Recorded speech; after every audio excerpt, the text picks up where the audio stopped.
Welcome to our YouTube channel education with Dave sir. જલ્દીથી વિડીયોને like કરો, શેર કરો અને સબસ્ક્રાઇબ કરો. ચાલો આજે વાત કરીએ એક એવા માણસની જેમણે આપણી દુનિયાને જોવાની રીત જ બદલી નાખી. એક એવું નામ જેનું નામ સાંભળતા જ વિજ્ઞાન અને ક્રાંતિ યાદ આવે, ગેલિલિયો ગેલિલી. એ સમયની કલ્પના કરો. ત્યારે બ્રહ્માંડ વિશે બે મોટા વિચારો વચ્ચે જંગ ચાલી રહી હતી. એક તરફ હતો સદીઓ જૂનો વિચાર કે પૃથ્વી સ્થિર છે અને બધું જ સૂર્ય, ચંદ્ર, તારા બધું જ એની આસપાસ ફરે છે. અને બીજી તરફ હતો એક નવો હિંમતભર્યો વિચાર કે નહીં, સૂર્ય કેન્દ્રમાં છે અને પૃથ્વી એની આસપાસ ફરે છે. આ ખાલી બે થિયરી નહોતી, આ તો દુનિયાને જોવાની બે અલગ અલગ નજર હતી જે એકબીજા સાથે ટકરાઈ રહી હતી. તો સવાલ એ થાય કે આટલો મોટો બદલાવ આવ્યો કેવી રીતે? જે વાતને લોકો સદીઓથી સાચી માનતા હતા એને ખોટી સાબિત કરવા માટે શું થયું હશે? કઈ રીતે માનવતા એક મોડર્નને છોડીને બીજાને અપનાવવા તૈયાર થઈ ગઈ? આખી વાત સમજવા માટે આપણે એ સમયમાં જવું પડશે જ્યારે બ્રહ્માંડ વિશેની સમજ એકદમ પાક્કી પથ્થરની લકીર જેવી માનવામાં આવતી હતી. આ વિચારને ભૂકેન્દ્રીયવાદ કહેવાય છે. અને હા, આ ખાલી વિજ્ઞાનની વાત નહોતી, આ તો એ સમયના ધર્મ અને સમાજનો પાયો હતો. એવું માનવામાં આવતું હતું કે ભગવાને દુનિયા જેવી બનાવી છે, એટલે આ વાત પર સવાલ ઉઠાવો એનો મતલબ હતો કે સ્થાપિત વ્યવસ્થા અને ખુદ ભગવાનની રચના પર સવાલ ઉઠાવો. અને બસ આવા જ માહોલમાં એન્ટ્રી થાય છે એક એવા માણસની જે સવાલો પૂછવાથી જરાય નહોતો ડરતો. એ હતા ગેલિલિયો, અને એમની જિજ્ઞાસા જ બધું બદલવાની હતી. તો ગેલિલિયોનો જન્મ ઇટાલીના પીસા શહેરમાં થયો. શરૂઆતથી જ એમને નવી નવી વસ્તુઓ જાણવાનો બહુ શોખ હતો.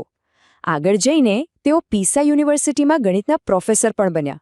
આ બધા અભ્યાસથી એમનો પાયો એટલો મજબૂત થઈ ગયો કે જે ભવિષ્યમાં મોટી શોધો માટે ખૂબ જ કામ લાગવાનો હતો. અને આ જ જ્ઞાનના આધારે એમણે એવી ક્રાંતિની શરૂઆત કરી જે જૂની દુનિયાના પાયા હચમચાવી દેવાની હતી. વર્ષ હતું 1609 અને એક એવી વસ્તુ બની જેણે રમત જ બદલી નાખી.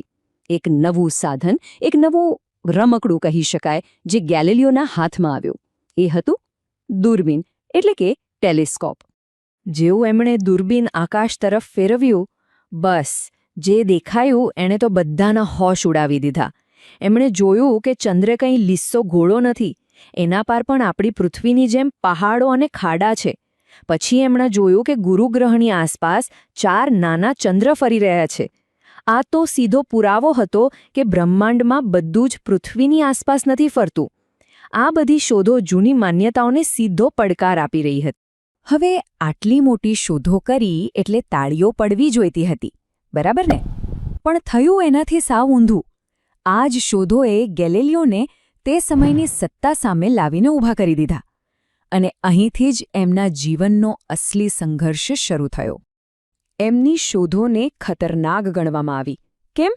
કારણ કે જો પૃથ્વી બ્રહ્માંડનું કેન્દ્ર ન હોય તો પછી સદીઓથી ચાલી આવતી ધાર્મિક માન્યતાઓનું શું, માણસના સ્થાનનું શું? આખી વ્યવસ્થા પર જ પ્રશ્નાર્થ લાગી ગયો હતો. અને વિરોધ પણ કેવો હતો! એ સમયની સૌથી મોટી ધાર્મિક સત્તા, ઇન્ક્વિઝિશન, એણે તો સત્તાવાર રીતે જાહેર કરી દીધું કે સૂર્ય કેન્દ્રમાં છે એ વાત જ વાહિયાત અને ખોટી છે. સીધી વાત, કોઈ દલીલ જ નહીં.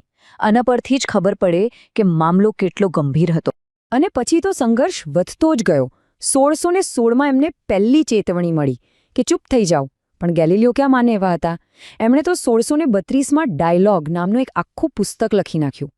બસ પછી તો જે થવાનું હતું એ જ થયું. 1633માં એમના પર મુકદ્દમો ચાલ્યો અને એમને દોષી જાહેર કરવામાં આવ્યા. અને પરિણામ શું આવ્યું? એમને મજબૂર કરવામાં આવ્યા કે તેઓ જાહેરમાં સ્વીકારે કે ખોટા હતા.